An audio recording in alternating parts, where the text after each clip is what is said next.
গুরুদেব, একটা কথা আমার মনে অনেক দিন ধরে ঘুরছে। মানুষ ভালো কাজ করে, কাউকে কষ্ট দেয় না, ঈশ্বরের নাম জপ করে, তবুও জীবনে কষ্ট আসে কেন? ভালো মানুষই যেন বেশি কাঁদে, কেন এমন হয়? এই প্রশ্নটা শুধু তুমি নও, যুগে যুগে সব যুগের মানুষই করেছে। শ্রীকৃষ্ণ নিজেই গীতায় বলেছেন, যে যেমন কর্ম করে তেমন ফল পায়। কিন্তু সেই ফল সবসময় তৎক্ষণাৎ আসে না। কখনো তা দেরিতে আসে, কখনো জন্মান্তরে আসে, আর কখনো কষ্টের রূপে আসে, যাতে আত্মা পরিশুদ্ধ হয়। তাহলে গুরুদেব, কষ্ট কি শাস্তি নাকি শিক্ষা? অতি সুন্দর প্রশ্ন বৎস। কষ্ট শাস্তি নয়, কষ্ট হল শিক্ষা। ঈশ্বর যখন কাউকে ভালোবাসেন তখন তাকে কষ্ট দেন না, বরং তার ভেতরের শক্তি জাগিয়ে তোলেন। যেমন সোনা আগুনে পুড়ে বিশুদ্ধ হয়, তেমনি মানুষের মনও কষ্টে পবিত্র হয়। গীতায় কৃষ্ণ অর্জুনকে বলেন, দুঃখে ও সুখে সমভাব থাকা যোগ, অর্থাৎ কষ্ট আসবে, কিন্তু যোগী সেই কষ্টকে ঈশ্বরের পাঠ হিসেবে দেখে, শাস্তি নয়। কিন্তু গুরুদেব, অনেক সময় দেখি দুষ্ট মানুষরা সুখে থাকে আর ভালো মানুষরা বিপদে। এটা কেমন নেয়? তোমার চোখে যা অন্যায় মনে হয় তা ঈশ্বরের পরিকল্পনায় নেয়। দুষ্টের সুখ অল্পকালের, ভালো মানুষের কষ্ট স্থায়ী নয়। কৃষ্ণ বলেছেন, অধর্মের জয় কখনো স্থায়ী হয় না। যখন ধর্মে আঘাত আসে তখন আমি অবতীর্ণ হই, ধর্ম রক্ষার জন্য, অধর্ম ধ্বংসের জন্য। তুমি এখন শুধু বর্তমান দেখছ, কিন্তু ঈশ্বর দেখেন তিন কালের, অতীত, বর্তমান ও ভবিষ্যৎ। ভালো মানুষদের কষ্ট দিয়ে ঈশ্বর তাদের পরবর্তী জীবনের পথ তৈরি করেন। মানে কি আমাদের আগের জীবনের কর্মের ফলও এই জীবনে ভোগ করতে হয়? ঠিক তাই, এটাই কর্মের নীতি। গীতায় কৃষ্ণ বলেন, কোনো কর্ম বৃথা যায় না। যদি তুমি ভালো কাজ করো তার ফল আসবেই, কিন্তু সময়ে।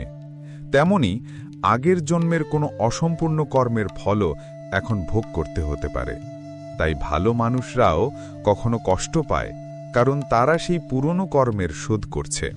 তাহলে কি কষ্টের মধ্যেও ঈশ্বর আমাদের সঙ্গে থাকেন? অবশ্যই। তুমি যখন কাঁদছ, মনে রেখো কৃষ্ণ তোমার পাশে দাঁড়িয়ে আছেন। তিনি নীরব থাকেন, কারণ তিনি দেখছেন তুমি কতটা দৃঢ়। গীতায় বলেছেন, যে ভক্ত সব অবস্থায় আমাকে স্মরণ করে, আমি তার রক্ষক।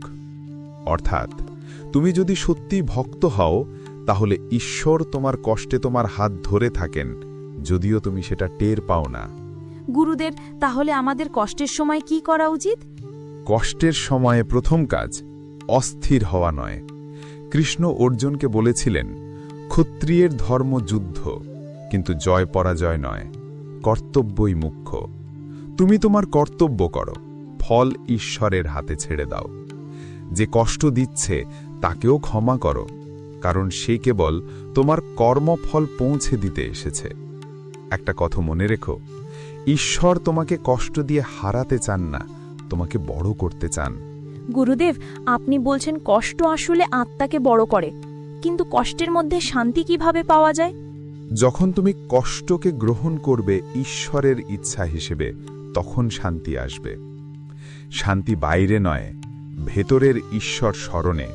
গীতা বলে, যে মানুষ অন্তরের শান্তি পেয়েছে সেই প্রকৃত সুখী। ধ্যান করো, প্রার্থনা করো, সৎ কাজ চালিয়ে যাও, আর বিশ্বাস রাখো প্রত্যেক অন্ধকারের শেষে আলো আসবেই। তাহলে গুরুদেব, ভালো কাজ করলে কষ্ট মানে ঈশ্বরের পরীক্ষা? একদম তাই। ঈশ্বর যখন কাউকে বড় কাজের জন্য প্রস্তুত করেন, তখন আগে পরীক্ষা নেন। যেমন অর্জুনকে যুদ্ধক্ষেত্রে পাঠানোর আগে কৃষ্ণ তাকে জ্ঞান দিয়েছিলেন, তেমনি তোমার জীবনের কষ্ট তোমার শক্তি যাচাই করছে। যাকে ঈশ্বর ভালোবাসেন তাকে সঠিক পথে চালাতে কষ্ট দেন।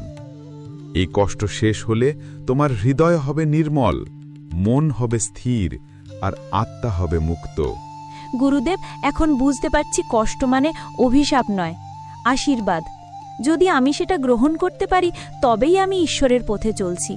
ঠিক তাই, তোমার এই উপলব্ধি গীতার আসল শিক্ষা। ভালো কাজ চালিয়ে যাও, কারণ ঈশ্বর ফল দিতেই আছেন। তুমি শুধু তোমার বিশ্বাসটাকে জীবিত রাখো।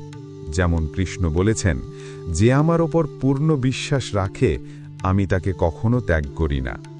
ভালো কাজ করেও যদি কষ্ট আসে, ভয় পেও না, কারণ কষ্ট মানেই ঈশ্বর তোমাকে গড়ছেন। যে ব্যক্তি কষ্টের ভেতরেও বিশ্বাস রাখে, তার জীবনেই একদিন গীতার সত্য প্রকাশ পায়।